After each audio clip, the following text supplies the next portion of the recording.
భారతదేశం గర్వించదగ్గ స్థాయిలో ఈరోజు భారత ప్రధాని నరేంద్ర మోదీ గారి సారథ్యంలో ఈరోజు కేంద్ర ప్రభుత్వం అమలు చేస్తున్నటువంటి సంక్షేమ పథకాల దృష్ట్యా కావచ్చు, ప్రజా సంక్షేమ పరిపాలన నిర్ణయాల దృష్ట్యా కావచ్చు, ప్రపంచ దేశాలు కూడా ఈరోజు వంగి వంగి నమస్కారాలు చేస్తుంటే ఈరోజు భారతదేశంలో ఉంటూ తల్లి పాలు తాగుతూ తల్లి పాలు తాగి రొమ్ము గుద్దినట్లు ఈరోజు పార్లమెంటు వర్షాకాల సమావేశాలు జరుగుతుంటే ఈరోజు విద్యార్థుల యొక్క ముసుగులో కాక్రోచ్ జనతా పార్టీ నాయకులు కావచ్చు, వాటి ముసుగులో కొన్ని అదృశ్యకర శక్తులు నడిపిస్తున్నాయని చెప్పేసి మనం పేర్కొనవచ్చు స్పష్టంగా. ఈరోజు పార్లమెంట్లో వర్షాకాల సమావేశాల సందర్భంగా యువతకు కావచ్చు, ప్రజలు కావచ్చు, ఎవరికైనా కూడా నిరసన గలం తెలిపే హక్కు ఉంది. అది రాజ్యాంగం మనకు కల్పిస్తుంది.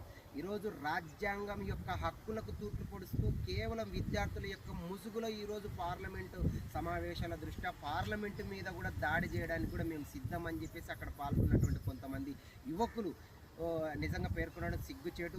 ఈరోజు నిజంగా నిరసనకారుల పేరుతో అక్కడ ఉన్నటువంటి పనిచేస్తున్నటువంటి పోలీసుల మీద కావచ్చు, మీడియా మీద కావచ్చు, మహిళల మీద కావచ్చు రాళ్ళు దాడి చేయడం కానీ, అక్కడ ఉన్నటువంటి బైక్స్ కానీ, కార్స్ కానీ, మొట్టమొదటి హైడ్రోజన్ ట్రైన్ మీద ఈరోజు రాళ్ళు రువ్వడం కానీ నిజంగా సిగ్గుచేటు.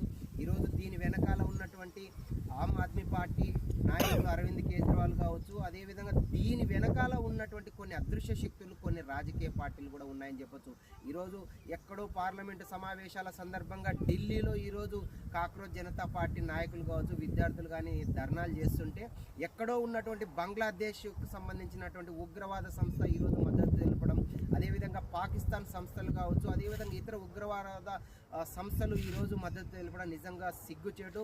ఈరోజు ఎందుకు ఈరోజు మోడీని, అదేవిధంగా భారతీయ జనతా పార్టీని, కేంద్ర ప్రభుత్వాన్ని విమర్శిస్తున్నటువంటి నాయకులు కూడా గత పరిపాలనను కావచ్చు, ఈరోజు ప్రస్తుత పరిపాలన కానీ గమనించి ఒకసారి వారి యొక్క డిమాండ్ని కావచ్చు, వారి యొక్క మాటలు కూడా పరిగణలోకి తీసుకోవాలని చెప్పి స్పష్టంగా చెప్తున్నాం.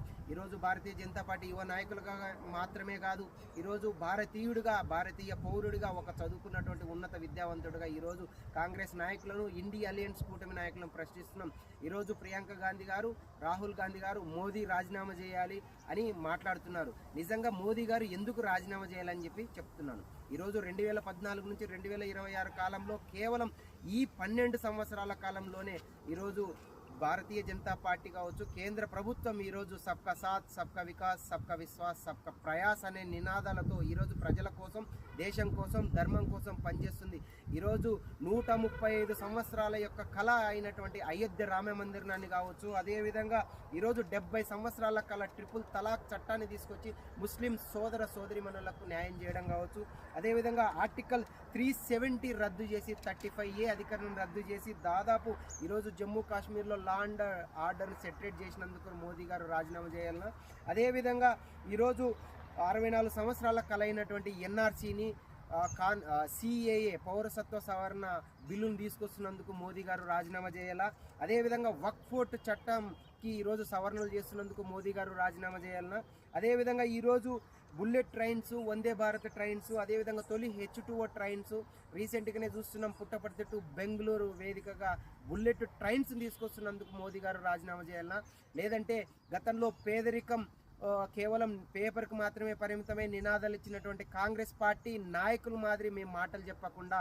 ఈరోజు దేశంలో పేదరికాన్ని తగ్గించడమే కాకుండా ఈరోజు టాప్ 11 ఆర్థిక వ్యవస్థ నుంచి టాప్ 4 ఆర్థిక వ్యవస్థలోకి వెళ్ళినందుకు మోదీ గారు రాజీనామా చేయాలా, దీనికి కాంగ్రెస్ పార్టీ నాయకులు చెప్పాలి.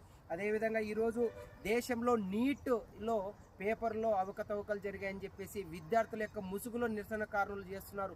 దీని మీద కూడా సాక్షాత్ పార్లమెంటు వేదికగా నరేంద్ర మోదీ గారు మాట్లాడడం జరిగింది. అదేవిధంగా ధర్మేంద్ర ప్రధాన్ గారు మాట్లాడింది. ఖచ్చితంగా నీటిలో ఎవరైనా దోషులు ఉంటే ఖచ్చితంగా శిక్షిస్తామని చెప్పారు. ముఖ్యంగా నీటిలో అవకతవకలు జరిగిన తర్వాత మళ్ళీ నీట్ పరీక్షలు చేశారు. చాలామంది విద్యార్థులు నీటిలో క్వాలిఫై అయ్యి ఈరోజు డాక్టర్లుగా వాళ్ళు వృత్తి విద్యా కోర్సులో జాయిన్ అయితే ఈరోజు నీట్ పేపర్లో అవకతవకలు జరిగాయని చెప్పేసి ప్రశ్నిస్తామని చెప్పేసి ఈరోజు పార్లమెంటు సమావేశాల సందర్భంగా గూండాలను, రౌడీజంలను బయటికి తీసుకొచ్చి, వ్యక్తులను తీసుకొచ్చి ఈరోజు కేవలం భారతీయ జనతా పార్టీని కావచ్చు, అదేవిధంగా మోదీని కావచ్చు, దేశం యొక్క ప్రతిష్టను ప్రపంచ దేశాల కింద దిగజారుస్తున్నటువంటి ఇండియా అలయన్స్ కూటమి నాయకులు ఒక్కసారి గుండె మీద చేసుకొని ప్రశ్నించుకోవాలి. ఒక్కసారి చూద్దాం నిజంగా ప్రియాంక గాంధీ గారు, ఇండియా అలయన్స్ కూటమి నాయకులు రాహుల్ గాంధీ గారు ఇతర నాయకులు ఈరోజు మోదీని రాజీనామా చేయాలని చెప్పి పేర్కొంటున్నారు కదా. ఈరోజు ఇంత పరిపాలన చేసినా కూడా మోడీ గారి మీద అవాకు చెవాకులు పెడుతున్నారు కదా.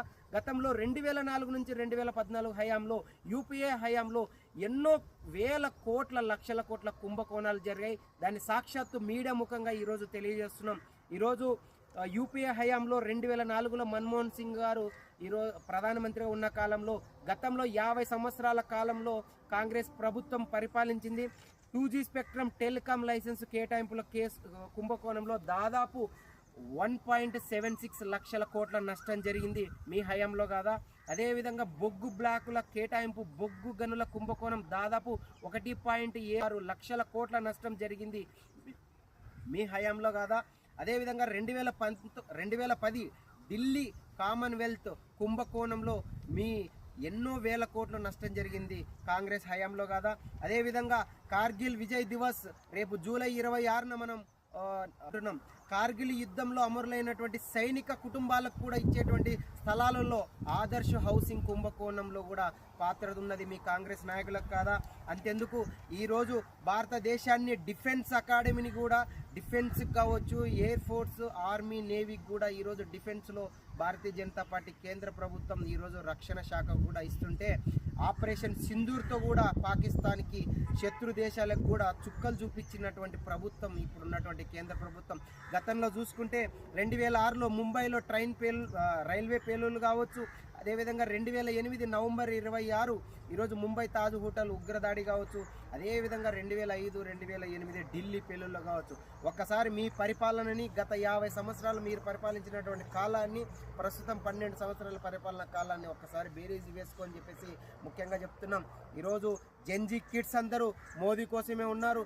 ఎందుకంటే మోదీ గారు దేశం కోసం, ధర్మం కోసం, ప్రజల కోసం పనిచేస్తున్నారు. మోదీ గారు మాలాంటి నాయకుల గుండెల్లో కావచ్చు, సామాన్య ప్రజల గుండెల్లో కానీ ఖచ్చితంగా ఉంటారు.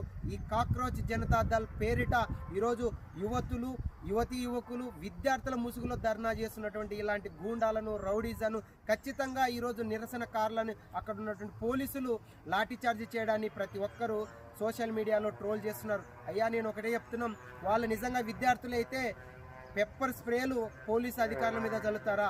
అక్కడ ఉన్నటువంటి మీడియా లేడీ మీడియా జర్నలిస్టుల మీద భుజాల మీద చేసుకొని వాళ్ళ మీద అసభ్యంగా వ్యవహరిస్తారా? అదేవిధంగా పోలీసులను కాళ్ళతో తంటారా? అక్కడ ఉన్నటువంటి వెహికల్స్, బైక్స్ కానీ, కార్స్ కానీ రైళ్ల మీద రాళ్ళు దాడి చేస్తారా? నిజంగా విద్యార్థులకు ప్రజాస్వామ్యంలో తమ నిరసన తెలిపే హక్కు ప్రే అండ్ పిటిషన్ భాగంలో ఉంది. ఈరోజు పార్లమెంటు సమావేశాలు జరుగుతుంటే భారతం యొక్క ప్రతిష్టను దిగజార్చాలని కుట్రపూరితంగా ఈరోజు ఉగ్రవాద దాడులకు వ్యతిరేకంగా పనిచేస్తున్నటువంటి కొన్ని సంస్థలు ఈరోజు అరికట్టాలని చెప్పి మా ప్రభుత్వం ముందుకెళ్తుంటే కేవలం ఉగ్రవాద దేశంగా భారతదేశాన్ని మార్చాలని, విచ్ఛిన్నకర శక్తిగా మళ్ళా భారతదేశాన్ని తయారు చేయాలని చెప్పేసి కొంతమంది కుట్రలు చేస్తున్నారు. ప్రజలందరూ గమనిస్తున్నారు, జెన్జీ కిడ్స్ గమనిస్తున్నారు. అదేవిధంగా ఈరోజు మోదీ గారు ప్రజల కోసం ఎన్నో సంక్షేమ కార్యక్రమాలు చేయడమే కాకుండా ఈరోజు భారతదేశం అంటే ప్రపంచ దేశాలకు తెలిసే విధంగా వెళ్తున్నారు.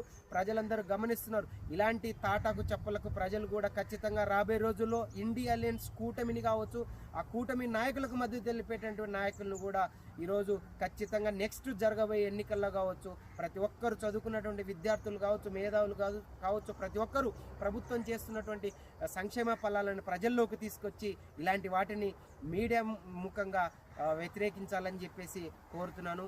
జై హింద్, జై భారత్.